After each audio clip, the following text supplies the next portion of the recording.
With a 3-mile-long convoy of Russian military vehicles pressing down on Ukraine's capital, President Volodymyr Zelensky of Ukraine expressed little hope that negotiations planned for Monday morning would bring an end to the conflict, which has killed more than 350 civilians since the invasion began. "I do not really believe in the outcome of this meeting," Mr. Zelensky said, as the Ukrainian army, joined by a growing force of citizens-turned-soldiers, prepared to repel another assault on the capital. Mr. Zelensky will not attend Monday's talks in Belarus but agreed to send a delegation. He said it was important that no citizen of Ukraine has any doubt that I, as a president, have not tried to stop the war. The Ukrainian forces, now getting the kind of military assistance from abroad that its leader has been pleading for since before the invasion last week, have managed to defend Kyiv and other major cities despite being outgunned and outmanned. Every day the troops hold out and inflict damage on the Russian forces. Support swells both in Ukraine and abroad, and Ukrainian officials took some satisfaction in Russia's call for talks, which came as its forces have met far more resistance than expected. "The enemy expected an easy walk, but got real hell," said Prime Minister Denis Shmygal of Ukraine. But as world leaders moved to isolate Moscow and inflict heavy economic pain over the invasion, Russia showed little apparent interest in de-escalating.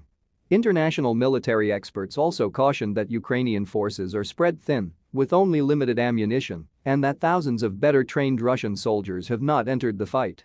President Vladimir V. Putin, denouncing the West's aggressive actions, said he had told his defense minister and his top military commander to place Russia's nuclear forces on alert. "Not only are Western countries imposing illegitimate sanctions against Russia," Mr. Putin said, "but senior officials of leading NATO countries are allowing themselves to make aggressive statements directed at our country." The value of the ruble plunged on Monday, falling by more than 30% against the dollar after the United States, Europe and other nations took steps to exclude some Russian banks from international transactions by removing them from the SWIFT financial messaging system. Russian forces carried out missile strikes across Ukraine overnight, according to Oleksiy Arestovych, advisor to the head of the president's office. His office reported strikes in Kyiv, Zhytomyr, Zaporizhzhia, and Chernihiv. There were no further details immediately available in terms of casualties. The European Union moved to impose tough new economic sanctions on Russia and announced a total closure of EU airspace to Russian aircraft. The measure will exclude not just Russian airlines but also Russian chartered private jets from all 27 member states' airspaces, practically banning Russian flights from European skies. Russian troops, at least for a time, drew closer to the center of Kharkiv, Ukraine's second-largest city, according to videos and photographs analyzed by The New York Times. The footage showed Ukrainians firing rockets toward Russian troops, as well as some Russian military vehicles burning and others being ransacked by Ukrainian forces. Steps by the United States and its allies to target some Russian banks for the country's invasion of Ukraine jarred Russia's financial system on Monday, with its currency falling by more than 30% against the dollar. The fall of the ruble is likely to worsen inflation in Russia, and it has heightened fears of bank runs in the country.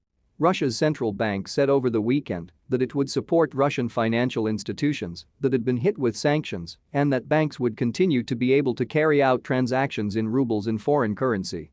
On Monday, the central bank took further steps, raising its key interest rate to 20% from 9.5% to try to control the damage from the sanctions. The bank also said it would release about $7 billion worth of bank reserves that had been set aside as a buffer for unsecured consumer and mortgage loans. In another effort to prop up the ruble, Russia's finance ministry also said Monday that it would require companies to sell 80% of their foreign currency holdings. Last week, the United States, Europe and other allies took steps to exclude some Russian banks from international transactions by removing them from the SWIFT financial messaging system. At the same time, the United States and several allies announced they would move to prevent Russia's central bank from deploying its reserves to undermine the sanctions.